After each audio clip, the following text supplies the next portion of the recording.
A word of warning, this podcast explores graphic and disturbing stories and includes some strong language. It therefore may not be suitable for our young listeners or other folks who may find it disturbing. Hello and welcome to a special episode of The Sidebar presented by True Crime News. As you can see, I'm not your regular host, Joshua Ritter, who's unable to join this week. Make sure to catch his coverage of Tyler Robinson's preliminary hearing over on Fox. I'm William Updike, in case you didn't know, the producer here for Sidebar and True Crime News, coming to you with a case that I think is very interesting and you should know about. We're recording this on Thursday, July 9th, 2026. In this week's episode, a father and son duo allegedly ambush a hip-hop legend to violently terminate a contract. While the alleged kidnappers thought they were slick, a recording of the events may have given prosecutors everything they need to wrap up the case. It's a story of greed, jealousy, and quite frankly, stupidity. So let's get right into it.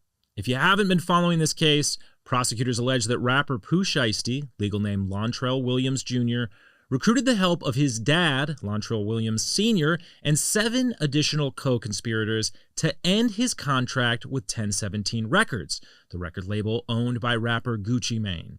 Gucci, legal name Radrick Davis, was allegedly lured to a recording studio in Dallas for a business meeting that quickly took a turn for the worse.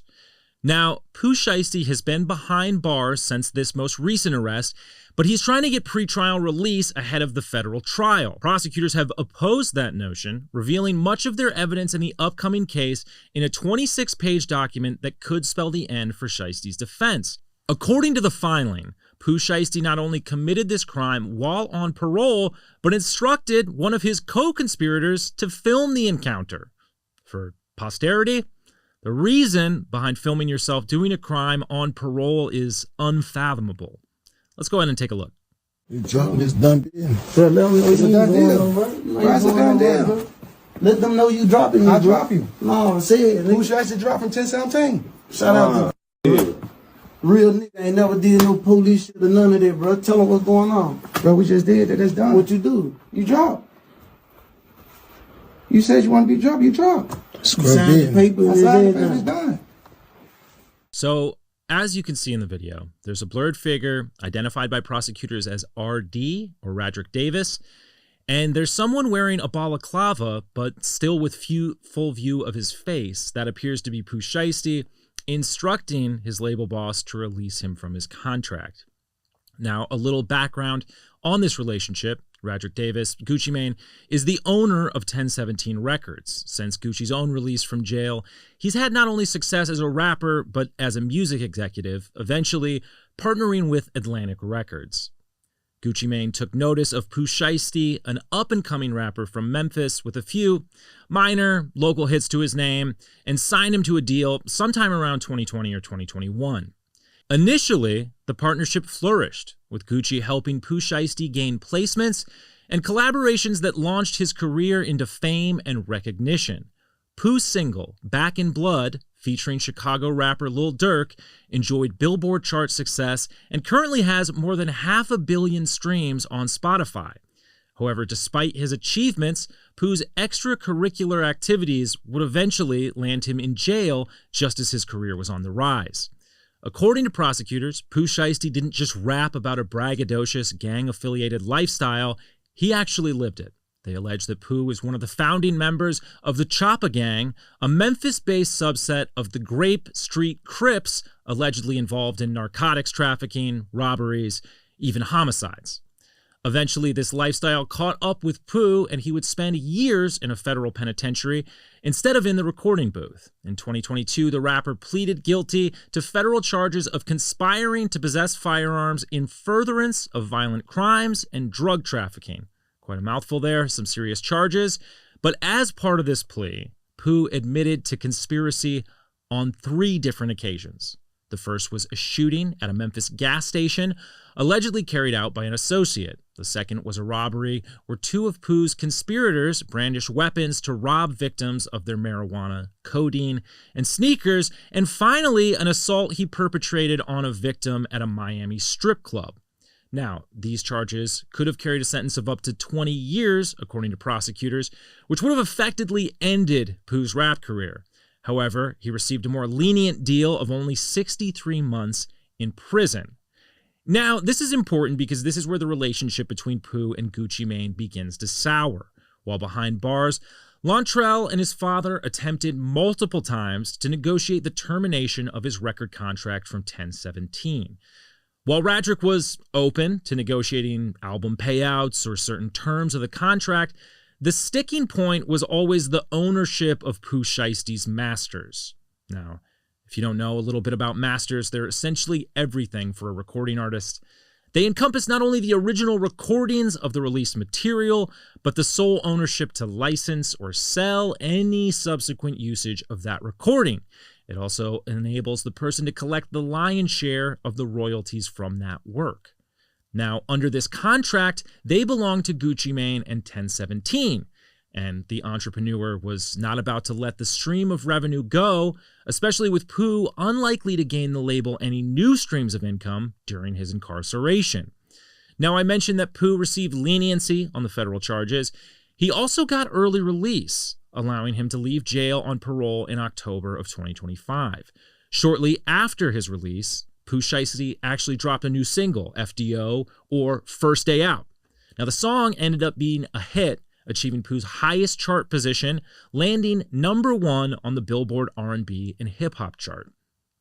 Now, this comeback success further drove a wedge between Pooh and Gucci's 1017 label. While Shiesty had laid dormant for a while, he was again on the charts, bringing not only newfound income, but value to his entire catalog. So, under these circumstances, Pooh Shiesty and his father again wanted to negotiate the terms of the rapper's contract. And it was under the guise of further negotiation that Gucci Mane was lured to the recording studio in Dallas. However, this would be a formal sit-down between the label exec and artist. There would be no lawyers involved. Instead, prosecutors say that Shiesty conspired with members of the Choppa gang to coordinate a hostile takeover.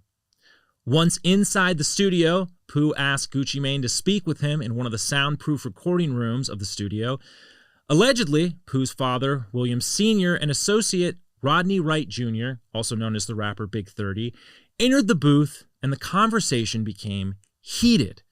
Pooh's father allegedly produced a legal release form, which prosecutors claim was actually printed out at a Staples before the alleged kidnapping, and Pooh urged his label boss to sign. When Radrick refused, prosecutors say Pooh Shiesty and others in his party produced Dracos, or AK-style pistols, pointed them at Gucci, and repeatedly demanded him to sign the release. Faced with the threat, Gucci eventually complied. However, the signed contract apparently wasn't enough. Unsatisfied, prosecutors say that Shiesty then instructed his associate Big 30 to film a video on his cell phone confirming that Pooh was released from his contract. What makes this even wilder is that Pooh Shiesty was already on federal parole at the time of the incident. So many of his alleged motions and happenings have all been meticulously tracked. And then you add in this video, it's a very wild set of circumstances, and it really makes this case difficult for Shiesty's defense. Now, joining me is Nima Rahmani, a former federal prosecutor, the president of West Coast Trial Lawyers, and a legal commentator you can catch everywhere. Nima, thank you so much for joining us. Will, thanks for having me as always. This one's a crazy one. It is. So first, I just kind of want to level set on that.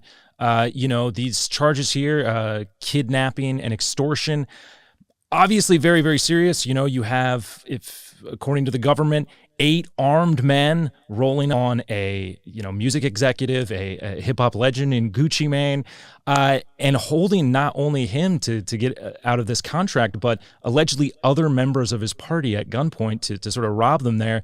I'm just curious, can you level set for us just how serious these federal charges are, and why do you think federal prosecutors went ahead and jumped in sort of right away on this one?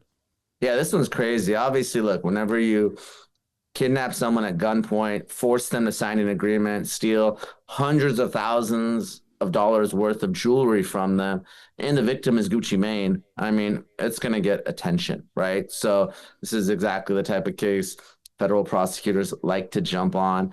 The fact that the alleged defendant here has a extensive criminal history, hasn't really been compliant, certainly helps as well. So obviously you have someone already in the federal justice system, he's transitioning out and then commits another crime. That's what the feds will pick up all day, every day.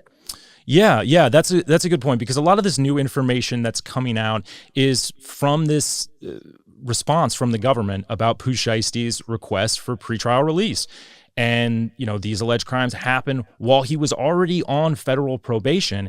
And if you saw the original criminal complaint, the government had quite a bit to deal with. They had basically the names and Instagram handles of everyone involved. They had security footage from outside the studio. They corroborated that with car rentals, with license plate readers. They even had a receipt and surveillance from the Staples where this contract was printed out that they wanted Gucci Mane to sign. But now, allegedly, they also have the messages that were sent out, which would indicate some sort of interstate conspiracy, potentially.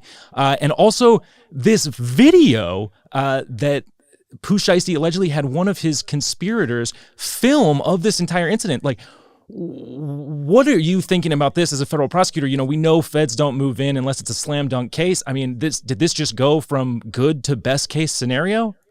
Yeah, he thought, I guess Shiesty thought that by getting this video would help him get out of the contract. Little did he know he's just creating evidence that's going to be used against him. And like you said, Will, in these types of cases, you know how federal prosecutors work. By the time they go to the grand jury, they get an indictment. They want it ironclad, bulletproof case, no holes. And whenever you're dealing with cooperators, right, people that might have a reason to lie to save themselves, obviously we know there's this contract dispute going on. You always want to corroborate that type of testimony, right? So the folks that you're flipping that are going to be witnesses in your case, you want to make sure that there's independent witnesses, cell phone, video, that type of thing. Same thing. The last thing you want is the criminal justice system to be used to gain leverage in some sort of civil dispute. So whenever there's a victim that may have a financial motive in the case, you want to make sure that you corroborate his or her testimony as well. So seems like the feds have done that. So then on top of that,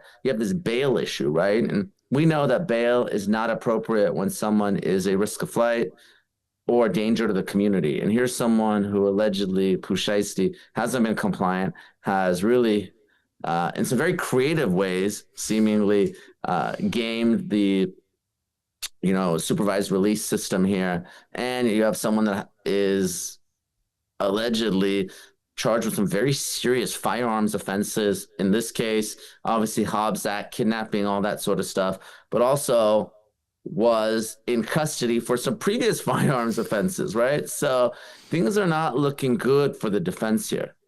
Yeah. I'm curious. So what are you even hoping for if you're the defense in this type of scenario? Like, is this where you, especially with this new evidence, do you begin to think more seriously about a plea? I mean, ultimately, Pooh Shiesty pleaded guilty previously to these serious counts, and he got a pretty lenient sentence of, I believe, 63 months, when his exposure, according to the federal government, could have been something like 20 years. And even in that, he allegedly wasn't compliant. Like, what are you looking for? What are you trying to mitigate here if you're on the other side of this prosecution? Yeah, so there's two ways to kind of defend this case. The first is mitigation. Going to be very tough, right? Obviously, pleading guilty, you're going to get some consideration, but exposure is high on some of the weapons charges. Like you said, Hobbs, I believe, is 20-year max. The kidnapping, depending on certain factors, that's a potential life case. And, someone with this type of criminal history, this type of evidence in terms of, like, he might be violated, by the way, on his probation supervised release in his previous case. So just so folks know, when you're on probation or supervised release in the federal system, same thing in state court, by the way, you can be violated, and it's just a preponderance standard. So it's not that beyond a reasonable doubt, so slightly more likely than not. And you don't have a right to a jury trial. It's just a judge. So you can get time just for violating the conditions of your previous case, and you have a new case. So we're talking about very significant potential time for Pooh Shiesty. Obviously, anyone else that ends up getting charged in this conspiracy. So there's a potential mitigation case. Again, Will, I think it's going to be very tough. We'll shave off some time, but certainly not going to get anything less than the 5 years he already got. He's probably looking at least 10 years. And the other is trying to defend the case straight up on the merits, try to basically argue to a jury that he's not guilty. I think the only way to really do so would be to say, listen, this is a business dispute. Pooh Shiesty wanted out. Gucci Mane did it. And Gucci and his team, they fabricated this because of money. This is all about money. And, and he's trying to hold him to this contract. Obviously Pooh Shiesty wants his masters, and kind of taking a step back, right? Obviously in the rap game, there's been many, many disputes over record deals going back to NWA, right? I mean, the reason, that broke up Dre, Ice Cube, Eazy-E was because of what some of the members thought was a bad deal, right? And Eazy-E's relationship with the record company. But even when you're talking about masters, right, you have Taylor Swift, Scooter Braun, right? I mean, that was such a big deal. So I think if you're defending this, you're saying, listen, here's someone that just wants the right to his music, right? Doesn't want to be controlled by the record company. I'm not saying it's going to carry the day, but I think that's the type of defense you need to put up to say, look, this is all made up. It's just about money, right? And Pooh Shiesty wants to own his own music, just like any other artist. No different than Taylor Swift. I can't imagine Taylor, caught up in something like this. No, I would hope not. Yeah, I would hope there was nobody armed there in Madison Square Garden. Exactly. Okay, so it's interesting that with this contract dispute, which is seemingly at the heart of this whole thing, it appears from what the government released that they at least had a lawyer vet this sort of contract, because it is an official contract. It's not just like a blanket statement that says, I release Pooh Shiesty and his masters. Why do you think they didn't just continue down that angle a little bit more, just legally? I don't know, man. Some of these negotiations, they can get heated, to say the least.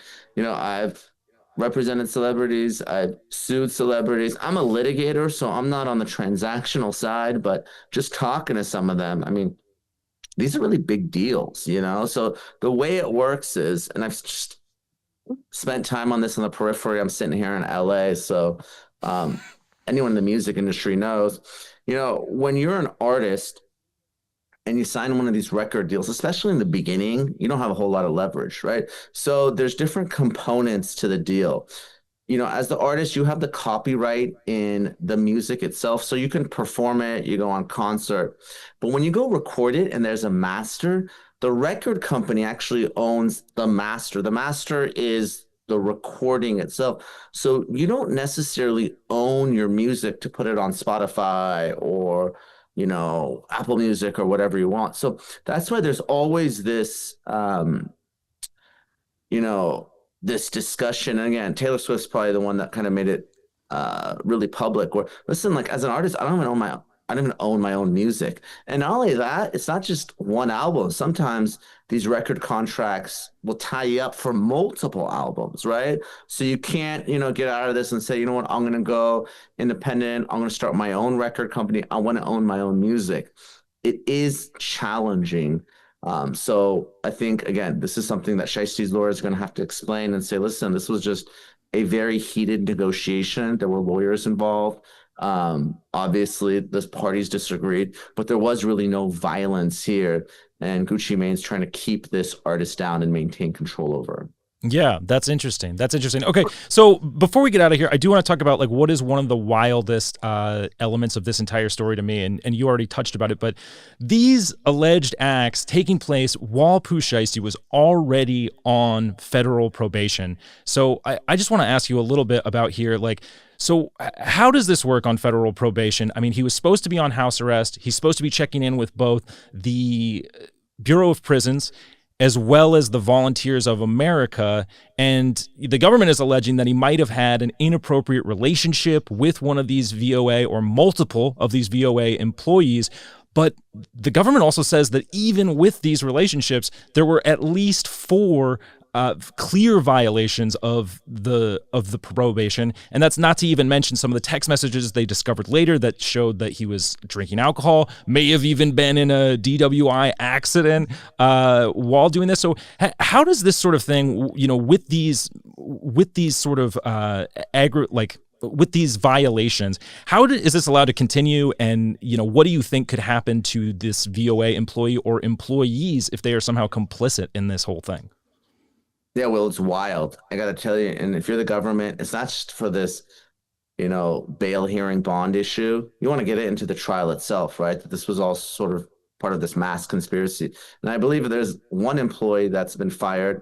I'm surprised that additional heads haven't rolled or people haven't been prosecuted. But so people understand the way it works is if you are convicted in the federal criminal justice system, most of the time you're going to do prison time. Right. So you do time. And these are all very serious felonies. It's not like state court where you have a lot of misdemeanors, infractions.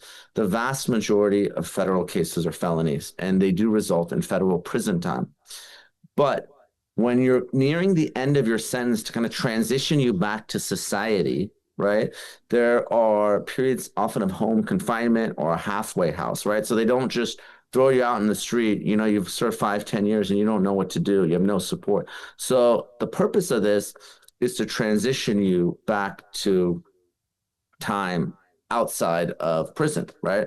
So oftentimes you'll have a probation officer, and probation is an arm of the court. So they'll make sure that, look, you're on house arrest, you're trying to get a job, you're drug testing. So in this case, if you have Pooh Shiesty using drugs, alcohol, leaving, and essentially lying about where his whereabouts are with employees there that are complicit, I mean, that's a huge problem, not just for Shiesty, but those employees as well that are helping him break federal laws. It's very serious. Yeah, absolutely. Absolutely. And I don't see him gaining pretrial release. Most likely, is he going to be behind bars until this trial starts sometime, probably February of next year?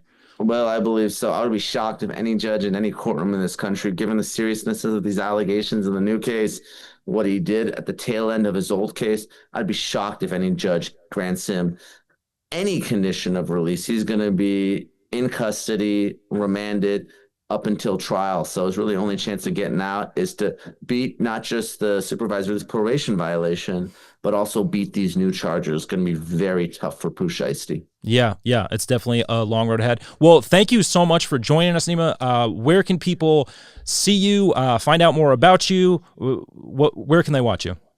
So, Will, I do a lot of TV, but on social media, I'm at Neema Rahmani, NeamaRahmani, and all social media platforms, Instagram, TikTok, X, LinkedIn, you name it. And my firm is West Coast Trial Lawyers on all those same platforms.